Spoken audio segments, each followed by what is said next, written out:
Hey guys, so I have a lot to update you on. The first thing is, um,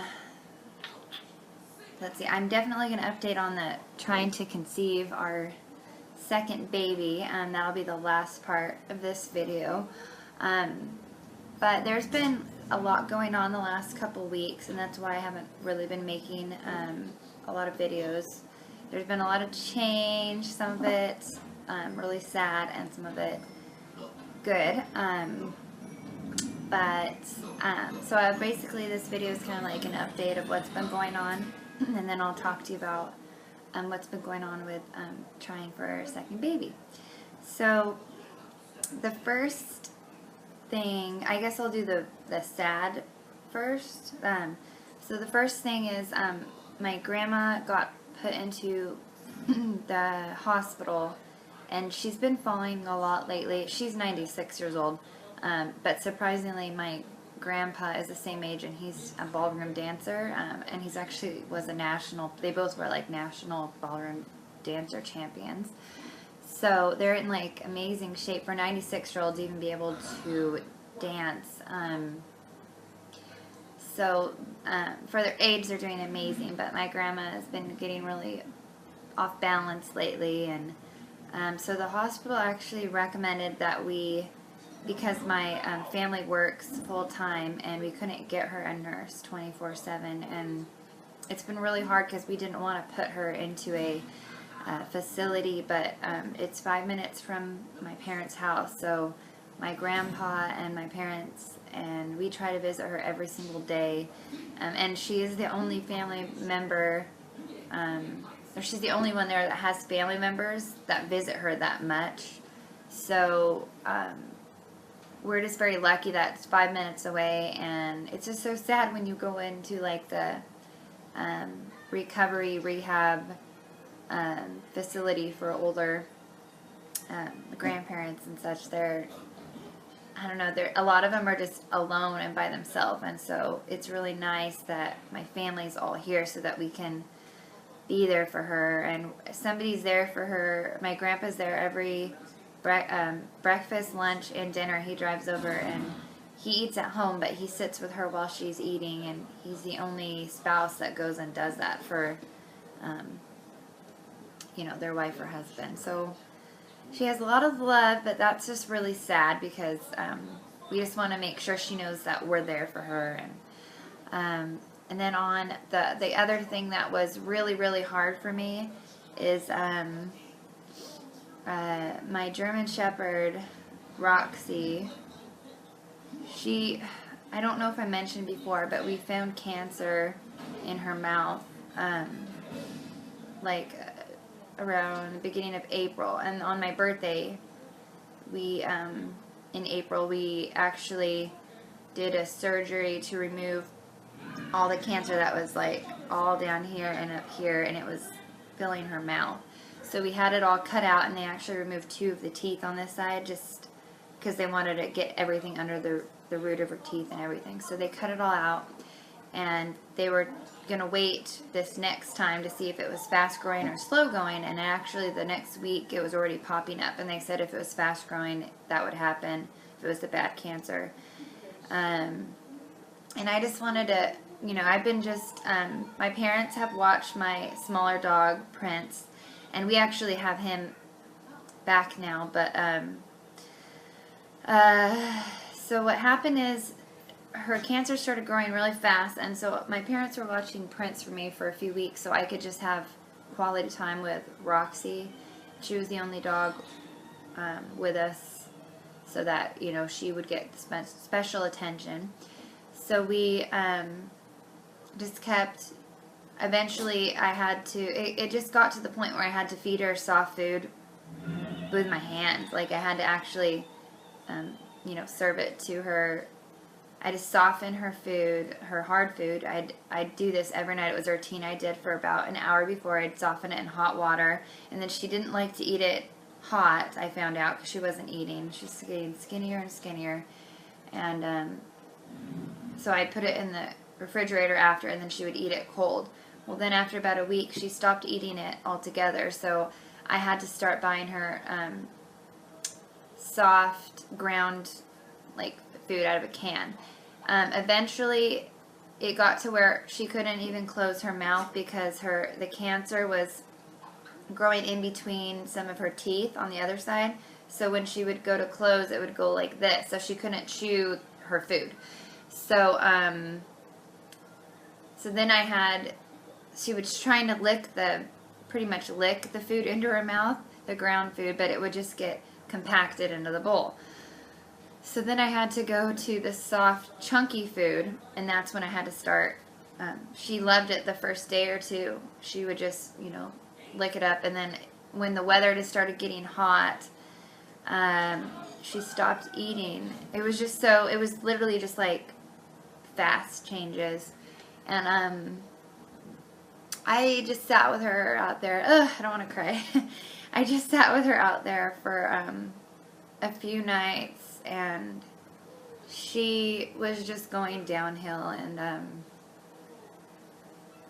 And so I just said a lot of prayers, and there was one night that I just, she was just laying outside by our slider door, and she was actually just looking at me with her eyes, and I just kind of said a prayer like, just please, if this is what needs to happen for her, then, just, take her to be in heaven with you. And I just, I got to the point where I was like okay with her, just moving on, and I thought I could get through this. It's been 2 weeks, but I've had her for 10 years, and she's just very special to me.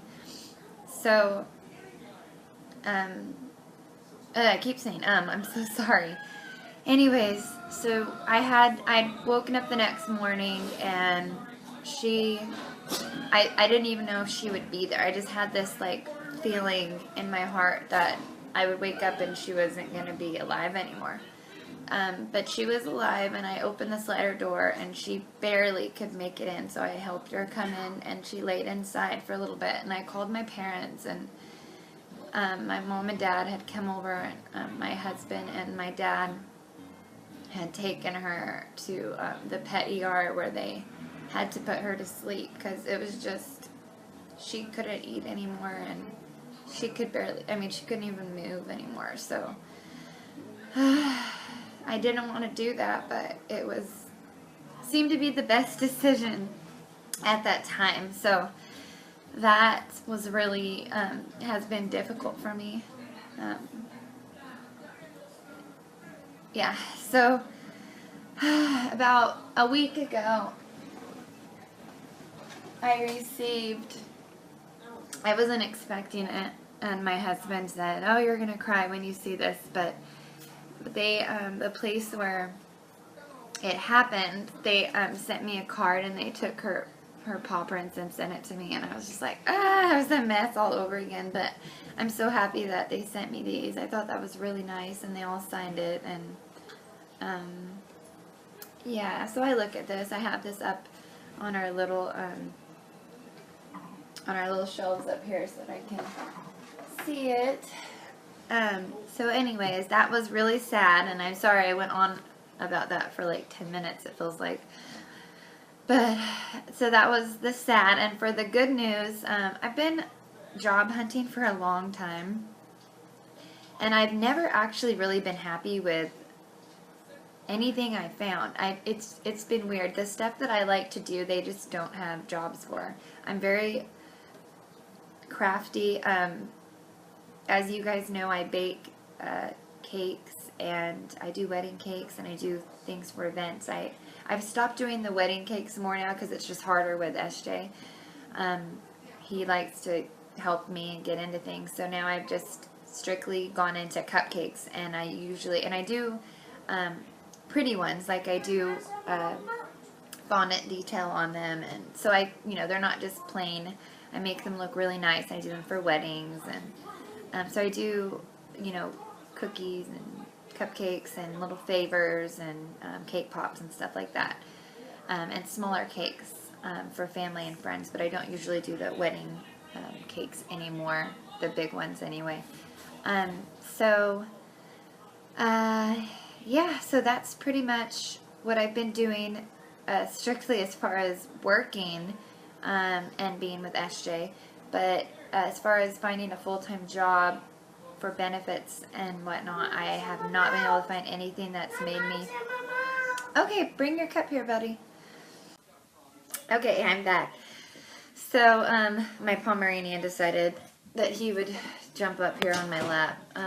SJ has a balloon and he's kind of like torturing him with it. He's running around with it. And by torturing, I mean he's just walking around with it, and this dog is like terrified of balloons. So, yeah, he's crying and being a little baby. So, I'm going to put him down because he's going to... Or you can just lay at my feet, Prince. So, okay, so enough of the sad. I'm going to start telling you what's been going on that's been really good. When things usually go wrong, it's hard to remember when things are going bad, but when things usually go wrong, there's always a light at the end of the tunnel, and things usually start turning around for you, and that's everyone knows this, but it's kind of how life works. You kind of go through a rut, and then you start going up again, and then you go through a rut, and that's just life. So through all of this bad stuff that's happened, there's been a light at the end of the tunnel for me. And when I was talking about the job situation, I've never actually found anything that's made me happy. It's been really frustrating. Even in my relationship, it's been frustrating. My husband, has always said, all the jobs you've had, you've never really liked. What is it you want to do? And it's been really frustrating for me because I've never really been able to find something that's made me happy. The stuff that I like I said, I didn't have enough to go and buy a bakery and start my own cake company, and I didn't know if I wanted to do that. It's a lot of work, and I like doing it on the side, but to do it every day, I don't know if I'd want to do that. Weekends is good for me for baking, and with one person, it's just way too much. But it is a passion of mine. I used to help decorate for weddings. My mom's friend owns a wedding venue, and so I would just come and help her when she'd need me. I've also do bridal shows and help with that. Well, an opportunity kind of brought itself forward, and my mom called me one day and said, I know somebody who's someone who works with me. Their family is selling a place here that has a huge bridal company. They were actually selling their company, and I don't know how I just kind of didn't make anything of it. I was like, oh, that's really neat. And my mom kind of said, is this something you might be interested in? And I was like, in decorating or like wedding decorating? I thought she was kind of just asking me, maybe you'd like to go into wedding decorating. She's like, you'd be really good at this. As I did do centerpieces, and I did help people plan their weddings. And so anyways, a week went on, and then a week went by, and she ended up meeting with the friend's family, the owners of this place, and they had so many offers on it for like triple the amount that they were selling it for, and people offering to pay them in cash, hundreds of thousands of dollars. So my mom ended up meeting this lady, and she really liked my mom, and she showed her things that I've done, cakes that I've made, and things I've decorated for, and so she kind of just really got along well and clicked with my mom, and then I ended up going down and meeting her. So with help from my parents and with this lady basically knocking the price down for us to something that wasn't over $100,000. She didn't knock it down a lot, but she got it down enough for us to decide that this is something that we wanted to do. So my mom and dad actually bought for me a company. So I'm a business owner now. It's just crazy. I was going from like being confused and not knowing what to do to now I own a wedding company. And I will share with you guys more information on that as I can, but we do have a name, and once I get that, once I get everything done with the website, which my husband is working on, he's really good at that. He's working on a great website for us. We've moved everything over into a huge storage area that my parents also are helping me with for now until I can pay everything back, and I plan on paying it all back. So it's very exciting. We have so much stuff. It's ridiculous. Probably like $200,000 of decorating equipment that we didn't have to pay that, that much money for it. But we have so much fun stuff to work with. We have, like manzanita trees and palm trees and huge columns and all the vases you can imagine and flowers. Prince just ate SJ's waffle, so he's not very happy. Prince, get off the chair, please. Come here. Come here. SJ, you need to block your plate so he doesn't eat it, okay? Come here, Prince. Come here. Alright, sorry about that. No, Prince. You don't eat SJ's food. So, yeah, so now I own a wedding company, and I'm a decorator, and that's what I'm doing now. So right now, we haven't done any weddings. We actually have 2 booked. We literally got it booked before we got the stuff moved out of their warehouse into ours. So right now, everything's just kind of in boxes. They didn't do anything with the stuff for over a year, so everything was just kind of thrown, mix-matched into different boxes.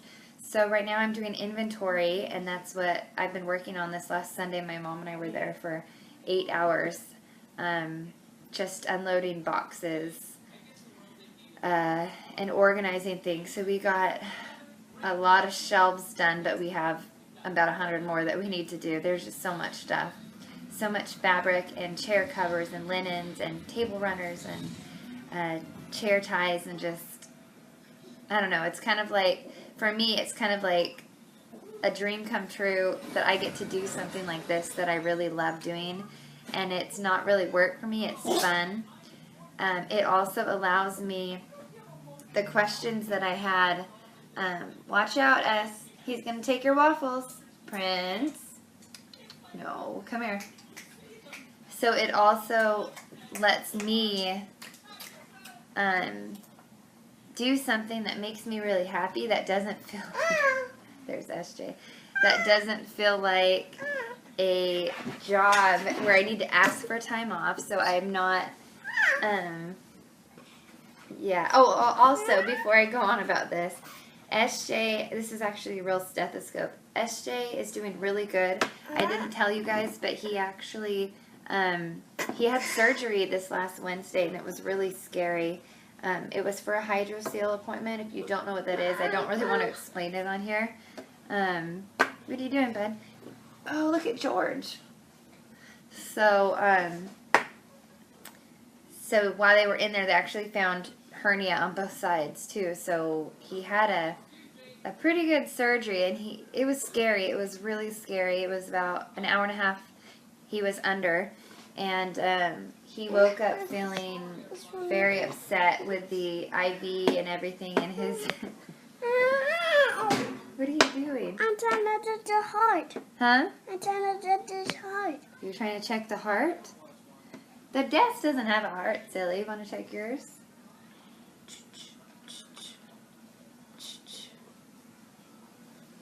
Yeah, so he's healing up very good. He was active the next day, which I had to try to make him rest. But anyways, he's doing really, really, really well. And like I said, the after surgery part, when he was coming out of the anesthesia that they put him under, he woke up not very happy, and that was probably one of the scariest parts for me, besides them wheeling him away. When they were taking him into surgery, it was really hard, and I was terrified. But he's doing great now, and yeah, so that was another one of the things that we had going on that's been crazy. So like I said, there's just been so much going on between trips. And the surgery was done 3 hours away from our house. So we've had to take, they sent us to a specialist here. So we've been driving, for a doctor appointment and a surgery the last few weeks too. So we've just been really busy with a lot of stuff going on and a lot of emotions up in the air, sad and happy. So yeah, like I was saying before, I get to do something that makes me really happy, and it's kind of just not really like work for me. It's like, it's just fun. It's just like being able to create things, and I love it. I'm so grateful for my parents, and like I said, when a door closes, a window opens, and I'm just so happy right now. And we are able now to try for our second baby. We have been trying the last 2 months, kind of. The month before last, we actually we missed it. Or wait, the month before last we tried, but we had to wait. Let me kind of explain. The last period that I had was in April. My periods are very irregular, so for me to start trying around ovulation time is very difficult, because I have no idea when to test to ovulate, even because they're so spaced apart. My last period was in April, and I started it on the 1st of July. So that's like April, May, June, July. That's a lot of months to not have a period. So this is why it's kind of going to be more difficult for me. So if anybody else has something like that, because I don't have any friends or anybody, family members, anything that has ever, I know of people having irregular ones, but just a few days off, not so drastic where you go months in between. So the first month we tried, but I didn't know when I was ovulating, and I hadn't had a period, so I kind of figured, we just kind of guessed that month. So that, I don't think it really counts until you start your period and can kind of base off your ovulation time with that. And I didn't want to do the ovulating sticks, because I just thought I would waste them, because there's just such a huge gap in between each period that I didn't even know when I would just go through those things in like a few days, and I would still probably have months before it would show that I ovulated. So last month was really weird though. We didn't really try, because I hadn't started, but there were days in there where there was a possibility of me getting pregnant, I thought. And the weird thing is when I started my period, the beginning of this month, it was very like spotty, and I didn't have a normal period. Usually when it goes this long, my periods are more, a little bit more regular and heavy, but it was just like a spot here, the next day a little spot, and then the next day there was nothing, and then the next day there was like spotting. So I was like, and I felt kind of nauseous, and I thought maybe this is all in my mind. So anyways, I took a pregnancy test, and I thought I saw a faint line, but I think it was in my mind. It wasn't really there. And I kept staring at it, hoping I would see it. I showed my husband, and he was like, no, there's not a line. So anyways, so I ended up taking a test again like 5 days later, and it was negative. And then I ended up taking another one because I still hadn't. It was just my period was really weird. So I was like, I think maybe that's, implantation bleeding. I thought that's what it was. And so you can literally convince yourself that you are, I don't know, it's almost like you start taking on the symptoms of being pregnant because you want it so bad. But anyways, I wasn't pregnant. I even took the test that said not pregnant or pregnant, so I could literally see it. So yeah, that didn't work last month, but I was so happy that I started because now I know I have like a starting point kind of. So I'm basing it off of a normal period, even though obviously my periods aren't. So if I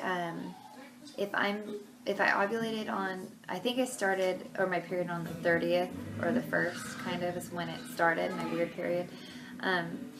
So that would mean based off of my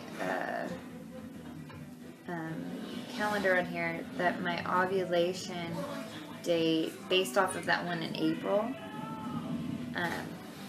is going to be in the next, let's see, it says I am most fertile from the 27th to the 30th of this month, and then I ovulate on the 31st. But I don't know if that's accurate because of my cycle. But, so anyways, we are actually going to start trying like now, and up until I'm supposed to ovulate, up until the 30th, and maybe try like, I don't know, we should try every 2 days, every 3 days, every other day. We're just gonna try in between this time until the end of the month and see what happens. So yeah, so I'm excited for this month. I actually have a starting point, and we're really actually, this is our first month that we're actually like trying the right way. So I can say that instead of just, here and there, this is actually, we're basing it off of my period. We're going off of when we think I ovulate and my most fertile days. So crossing my fingers. You guys send me lots of baby dust and send lots of prayers. I'm really hoping that it works this month. I don't know if it will. It might take 6 months. It might take more than that, but I am really optimistic that this is going to happen soon, whether it be this month, next month, the month after that. I'm just really excited. And I've gotten to the point where that feeling that I felt of being kind of lost with the job and with my grandma and my dog and SJ's surgery coming up and having a surgery and just being kind of like, it's just been really stressful. I'm finally to the point right now where I can focus on this and I can actually say that I'm ready to have our second baby, and I feel really good about it. And yeah, so everything's working out good so far this month. So I'm crossing my fingers that I'm actually ovulating right now. I'm going through the ovulation process and everything. So any tips, any advice that you guys have for me, or if you guys have gone through this weird, crazy cycle and having to wait so many months between starting, then kind of share with me what you did and how you found it best to get pregnant, and any advice would be really helpful. So until then, I will be posting some videos soon, and yeah, I'm really excited to be back and to share with you guys what's been going on. So we will talk to you later. Bye.